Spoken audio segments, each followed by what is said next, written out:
Welcome to the Same Day Podcast, where we discuss driving incremental business growth and other topics related to real estate, property management, and entrepreneurship. Now to the show at hand. Matt Zolk here. I'm the host of the Same Day Podcast, where I connect with top business leaders and real estate experts.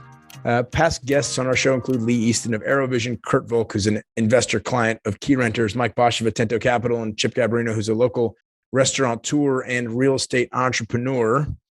Today's episode is brought to you by Keyrenter Property Management. At Keyrenter Property Management, we're a full-service property management company helping our clients buy, renovate, and operate real estate assets. We help our clients build wealth while taking the headache out of property management. Vondell, you don't know this, but we have a couple of clients, Ryan and Jason, out of the Bay Area that we helped turn a 14-unit non-performing property into a 100-plus unit portfolio.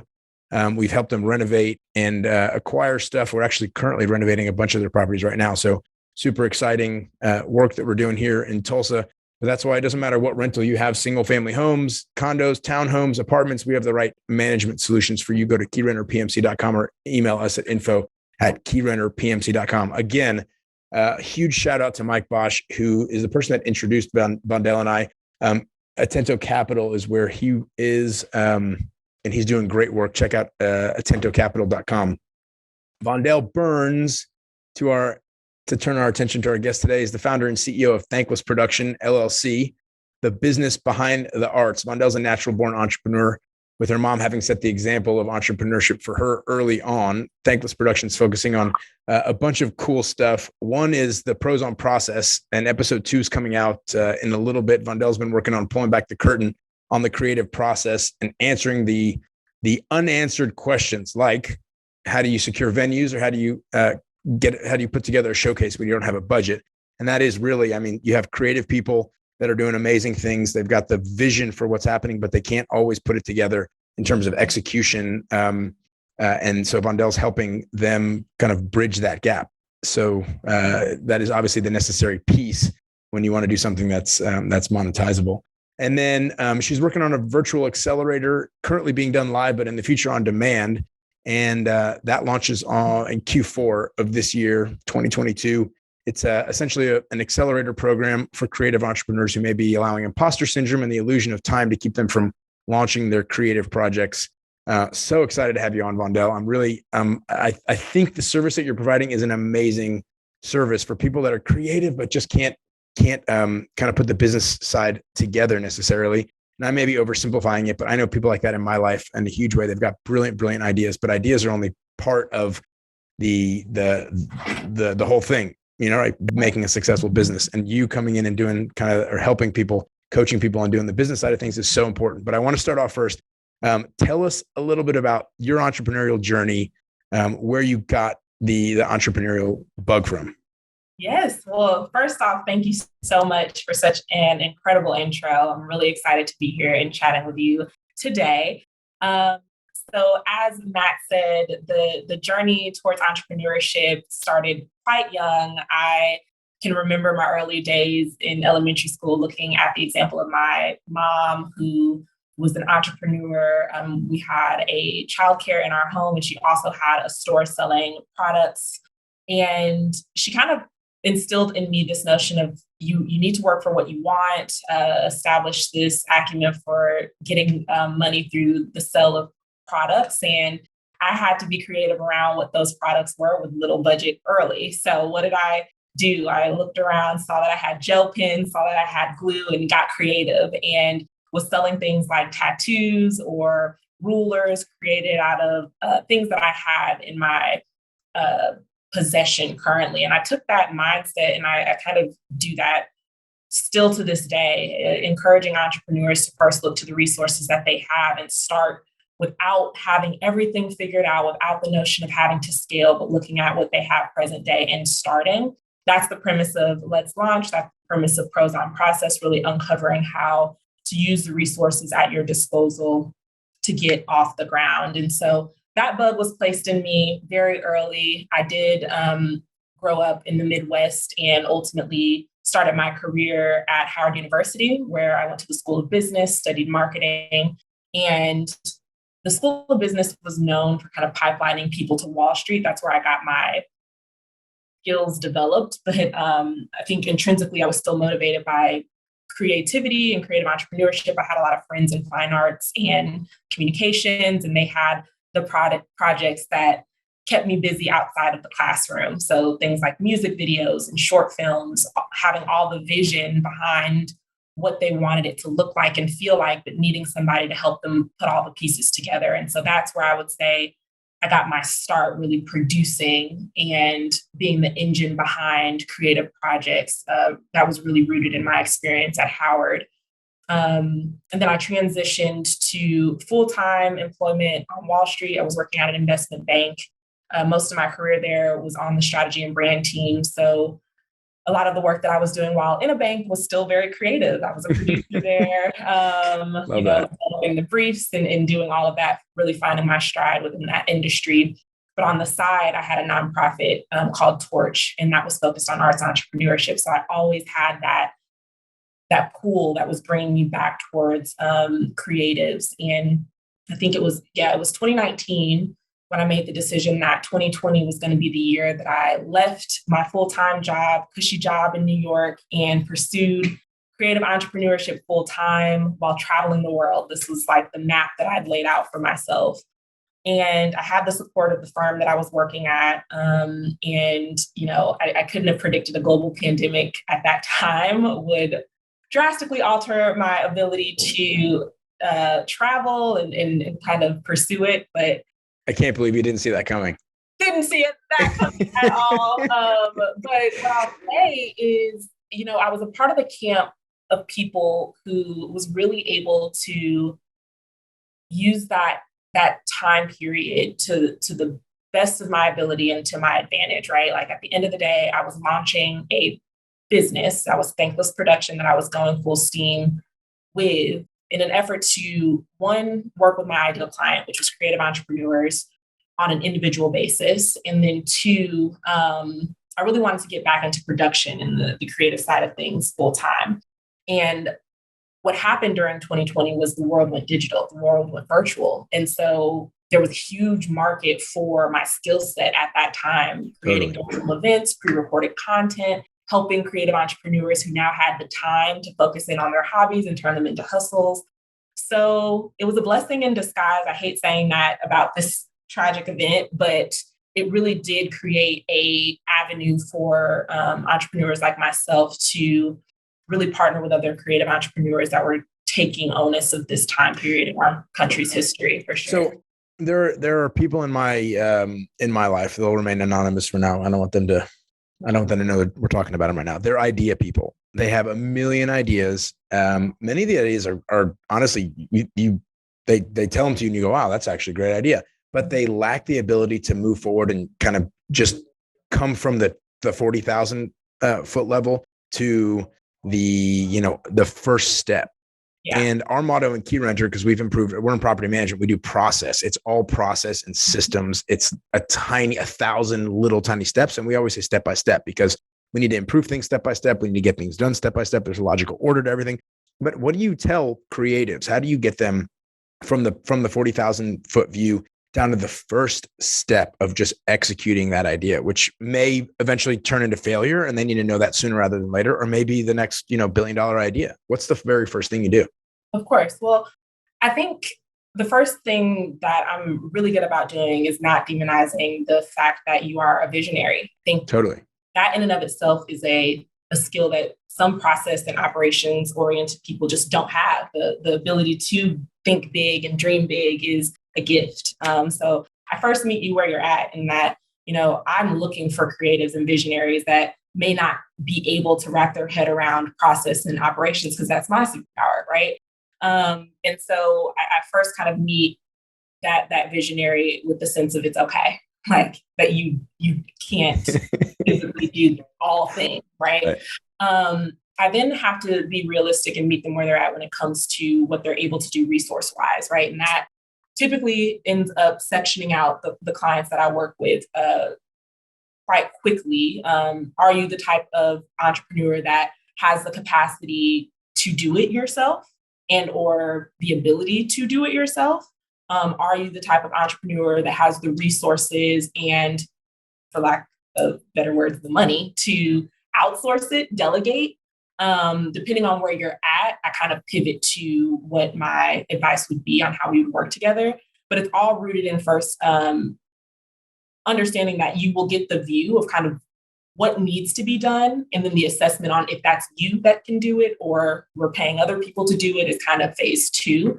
But I do think anybody that works with me comes out with a baseline of what has to be done in order to get the vision off the ground. And then it's up to you to kind of put the resources together to actually execute.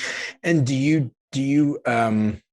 I don't know, proselytize is the wrong word, but I mean, are you a proponent of EOS or scaling up or any of the kind of process, those hardcore process things that talk about rhythm, cadence, and 90-day goals and all that other stuff? 100%. So I don't want to scare people away by first starting in on scale. I think there are phases, and usually the clients that come to me that are maybe battling with imposter syndrome or the illusion of time need to first just get over the hurdle of doing something at all prior to then shifting the gears towards scale. And I use myself as a case study, right? If I had come out the gate worried about how I was going to reach 1 million clients first, how I was going to get my social media account to 10,000 and all of these things prior to just doing the work, grassroots efforts, having these cohorts with 5, 6 clients, or, really thinking through scale, I would have never started, right? And so my MO is actually targeting people who are literally just looking to launch and use it as the catalyst for continuous improvement so that by the time you do scale, you actually have done the testing and kind of understand what works for your ideal customer. So many creatives, though, I find are they idealize the perfect, and my philosophy has always been done is better than perfect. I just want something to go live.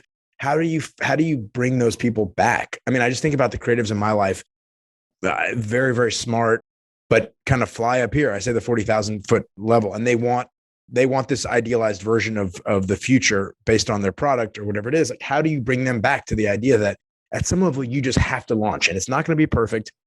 It won't be where you are in a year, but you've got to get something kind of on paper, on the web, whatever it is. How do you navigate that?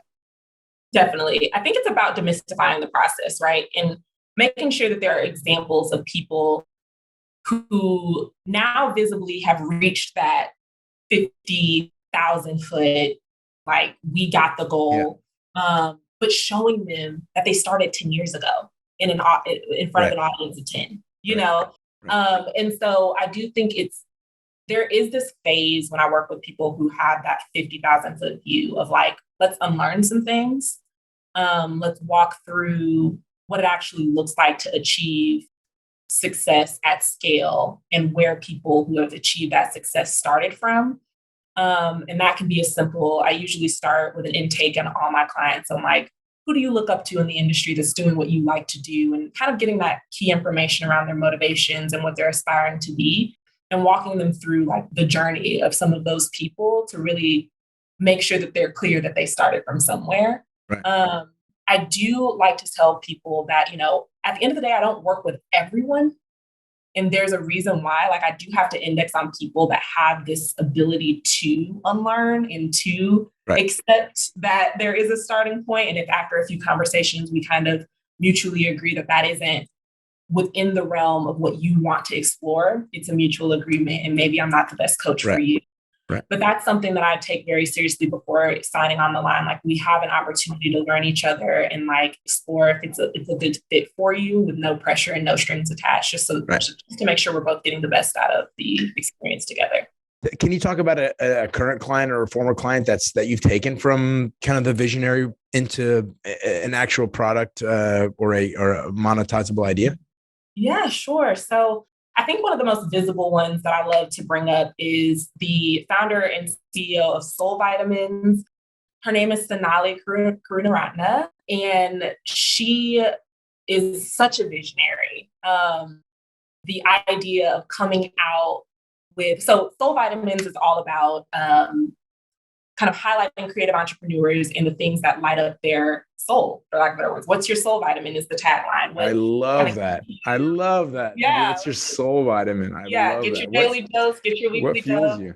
Yeah. And so thinking about people or, habits or rituals as what you consider a soul vitamin is kind of the premise of what she's talking about in her podcast. And the vision for the podcast at the onset was huge, right? This is somebody who, at the time of us working together, she's full-time investment banker. Wow. So at the creative side of anything, she's fully investment banking and was looking to make this transition into full-time creative entrepreneurship and wanted to make a huge splash with this talk show that was going to reach the masses and like sell out all the merch upon launch, right? And I'm telling her like, hey, let's get this thing in front of some people, get some feedback, right? Right. So you can actually see an example. So her podcast launched on YouTube. Cool. And is that Soul Vitamin? Just Google Soul Vitamin on YouTube. Yeah, you can look that up. I can send you the link after. And it was this exercise of first getting her to agree to do it virtually, right? That was a huge thing. It's like, no, I want it to be in like a studio with like cameras and all like full makeup and and it's like, actually for what you're launching with, let's take this low tech oath, get out your laptop. Right. I can tell you which ring light to buy and which camera that'll work. I can facilitate, the interactions with it was even thinking like when it came to who she wanted to bring on the show, whether or not you're going for like A-list versus. I need Oprah. Yeah. Like all stages. I need George Clooney. I love it. Right. Okay. Right. So I think that was really awesome. I was like, actually, we can start with your friends. You have, I could be one of your first guests and we can test out, even if you're able and comfortable to ask me questions, right? Like, let's take steps towards not only getting your reps in as a host, getting you comfortable in front of the camera, testing out your brand ID and being okay switching that in front of your smaller audience first, right? Right. All of that I think was huge in getting her out of her own way. And now she's at the process of doing live recordings in studio, live camera. So it's been an amazing evolution to see what just starting prompts. And then also one of the things that I teach my clients is kind of go out and announce the deadline, announce the date, even prior to you making moves towards it so that you're held accountable. Commit, yourself, right? Accountability. And so that was something that was huge and just making sure we were staying on our timeline and making sure there was momentum towards what was actually happening behind the scenes.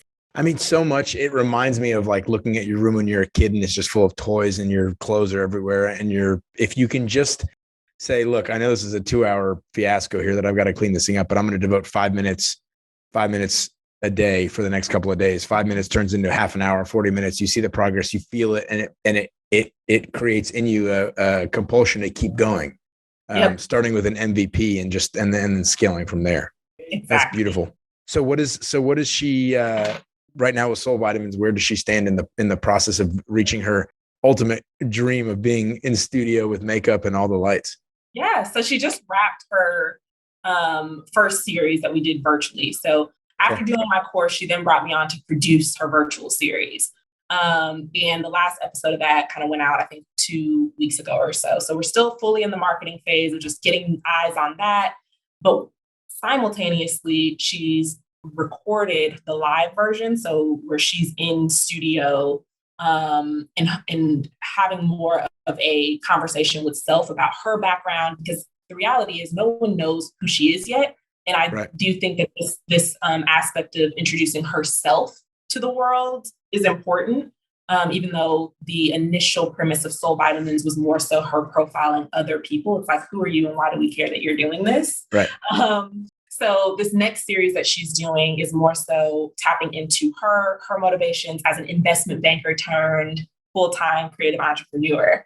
So really excited to unveil that soon, but currently in the process of teasing that out. And I tell her like all of the things that she kind of came in guns out aspirationally wanting for herself in this series are fully within reach. But I do think she's done an incredible job of like one foot in front of the other. Let's do this in phases and kind of build the momentum from there.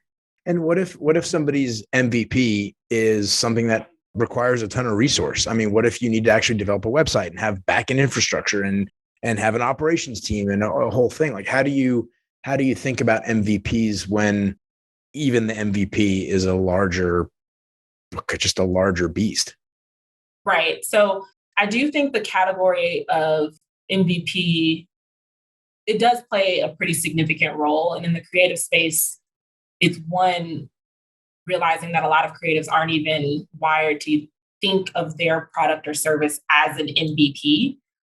Some of the creatives that I'm working with aren't even thinking of their creation as a business, right? Some people are just intrinsically trying to create. A passion. Yeah. Right. Yeah. And so I do think that there is this aspect of range that I do work with from a client perspective. But if you're on that farther end where you're already at the process of looking to scale and things like that, that's where I tap into like my extensive network built over years in the industry, and kind of the big guns come out, right? The connections have been established. And one thing about working with me is, I feel like everybody's a degree of separation away. Sure. One of the things that we learned as a skill set within the B school is like LinkedIn, biggest tool, those connections via Howard or GS end up really coming into play when you are in need of those partnerships and collaborations that'll take you to the next level. So I do think that aspect of networking comes out and is actually a part of the milestones that we cover in the course. A week is dedicated alone to building those partnerships, networking, and making sure that you're in a position to scale once you're ready to. Right.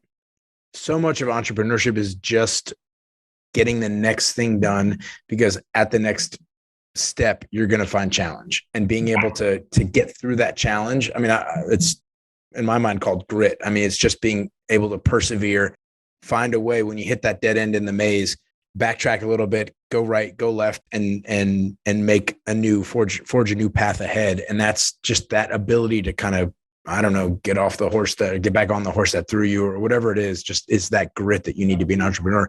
And I think that's a critical skill set that can be taught. Just, get to a whiteboard, what worked, what didn't, how do we get back to a place that we were working, and then, kind of make it to the next hurdle, the next plateau, if you will.